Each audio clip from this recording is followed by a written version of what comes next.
Before we begin, I just wanted to let you know that I got this video idea from a popular YouTuber named Mr. Ballin. So I just wanted to quickly give my credit to him before we start this video. But before we start this video, if you're a fan of true crime stories delivered in story format, then I highly suggest you subscribe to my channel. But with all that being said, let's begin.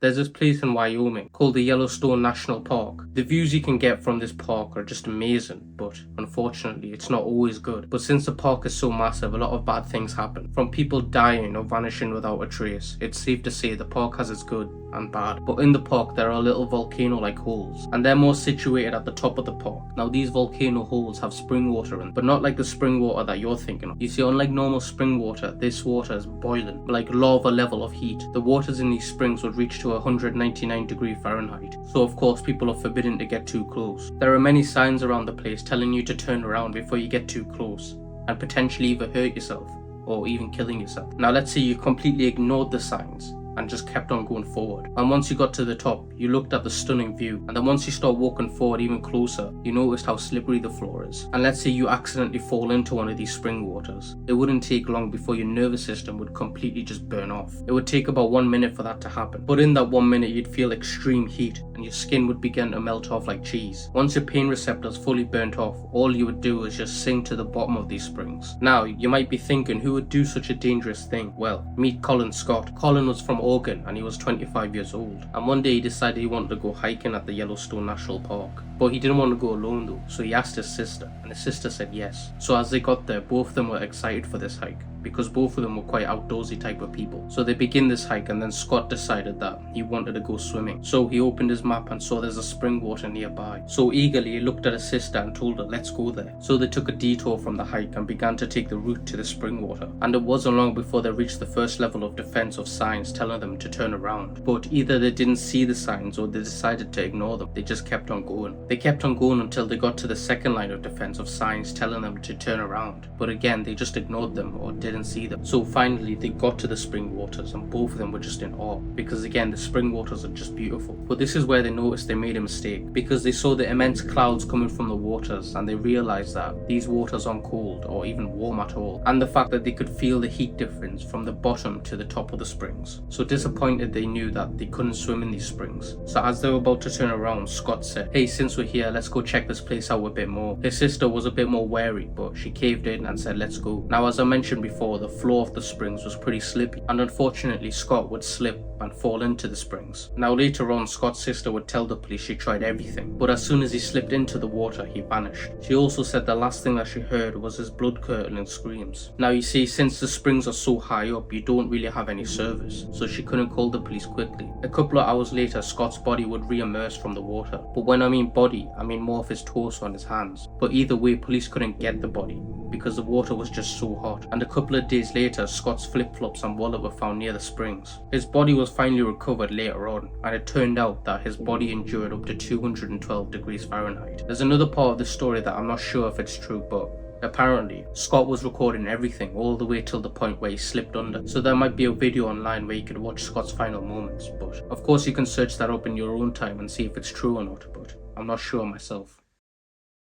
One day on June 10th, 1981, a boy woke up from the night before, getting ready to start the day. So he brushed his teeth, went downstairs to have breakfast. Once he was done eating, he began to help his dad out with chores around the house, such as cleaning the floor and just putting clothes out to dry. A little time passed and the father was getting ready to go to work. As he was about to leave, the father stopped because the boy tapped on him and asked, can I go to the family house across the field? Now the boy and the father lived in this little village, and there was a family house. The family house was just a house that people from different other houses would come together and socialize. So the father turned around and looked outside and saw the blistering sun shining on the earth. So the father looked at the boy and said, okay, but don't be too long. So the boy, excited now, he went to his room to get some stuff before ultimately leaving with his father. After the boy and the father walked 20 feet in the same direction, they realized that they both had to separate, because the father's work was in one direction and the family house was in the other. So they both looked at each other and said goodbye. So now many hours would go by and the father finished work. He got his stuff ready, and and then walked back home. After he got home, he opened the door and said, "I'm home," to which then his wife would come out from the bedroom and greet him. So the father would greet his wife and then waited, because usually his son would come out from his room to greet him as well, but he didn't. So he turned to his wife and asked her, "Where's the boy?" She said she hadn't seen him all day and hasn't seen him return home. So after hearing that, the father was a bit concerned, but ultimately rationalized, saying that he must be running late or even staying over, which isn't allowed because the father didn't want him to stay over,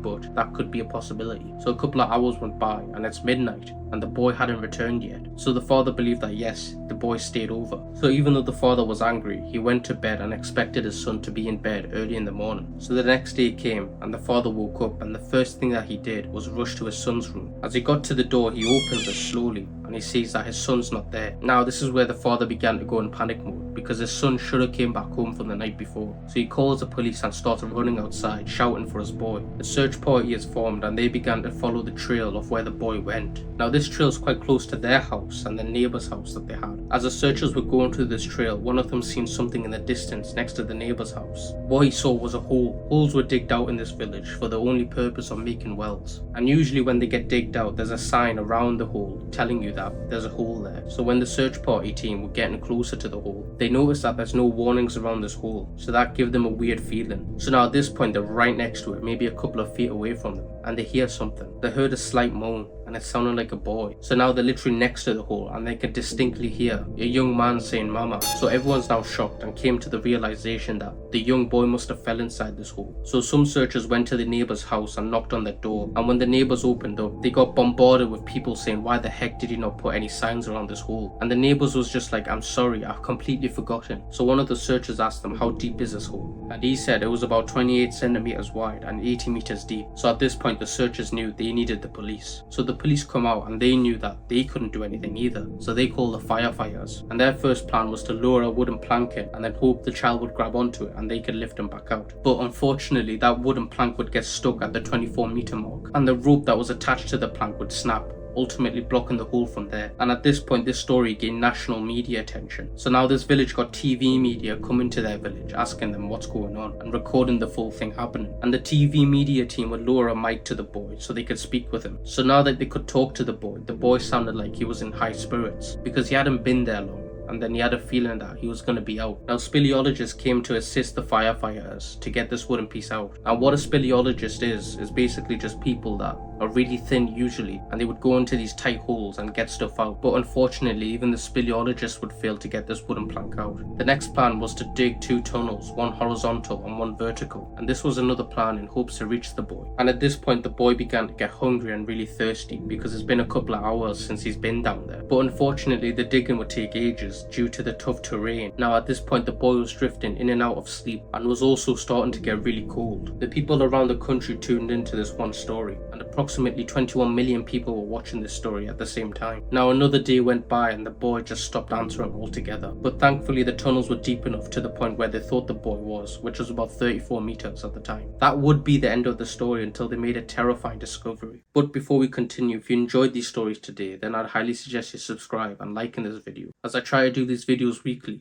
But with all that being said, let's continue. The actual vibrations of this tunnel made the boy slip down even further down the well, with now the boy even further down, about 60 meters now, and the fact that he's not responding, the only way to get him out now is to put someone down there. After multiple fails of trained speleologists trying to get down, rescuers just tried to get the smallest and thinnest men that they could find. Now another volunteer comes to the rescue. He's from the great city of Rome, and his name was Angelo. So of course the rescuers said yes, and they suited him up with the rope and then descended him down. After descending 60 meters down, amazingly the man got to the boy, who was at this point very weak but still responsive. The man tried to do everything to get the boy's spirits up, for example telling him that once he got out he can come fishing with him, and after all this the man would buy the boy a bite. But nothing would help. The boy was just sitting there sad, which is understandable. And at this point the boy began to get worried that maybe he wasn't coming out. All the attempts of the man putting a harness on the boy and trying to lift him out weren't working, and every time the man tried to pull the boy out he would just slip deeper and deeper. And after 45 minutes of just trying to pull the boy out, the man knew that this wasn't going to happen. So in the hard moment of sadness, the man gave the boy a kiss on the forehead and then asked to be lifted back up. When the man resurfaced, he fainted on the ground straight away and would be hospitalized for a month from all these injuries that he went through. Many other people would try to save this boy, but ultimately all of them failed, until the fateful day where the mic was next to the boy stopped picking up any sound at all, and at this point they knew the boy had passed away. The boy's body would finally be recovered a month later after he fell. The police, the firefighter and the neighbour would be under an intense scrutiny for the lack of awareness and the lack of help. In 1945, World War II was in full effect, and as we all know, it was coming to an end. But what happened in these last months of a truly horrific war was truly terrifying. On February 1945, the Allied forces have pinned about 1,000 Japanese soldiers. Now you see, the Japanese were hiding in this island, and where they were hiding was in the middle of it, and surrounding the full island was Allied forces. But the Allied forces didn't want to go into the island because there were swamps all around, and if they did went through, they would ultimately lose their advantage. Now the Japanese were vigorously trying to meticulate a plan to get out the situation, and for hours they would watch more Allied boats coming in, until one of the Japanese soldiers seen a gap that the Allies made in the middle of the surrounding, and the Japanese knew if they didn't take this opportunity, then either they would try to stay in this island and potentially get killed by the Allies, or they could try to make a run for it and hope for the best. But before we continue, I want to give you a bit of backstory to this island. This island is called Rami Island, and it is a small island, and it was located off the coast of Burma. But this island wasn't really known for its tourism,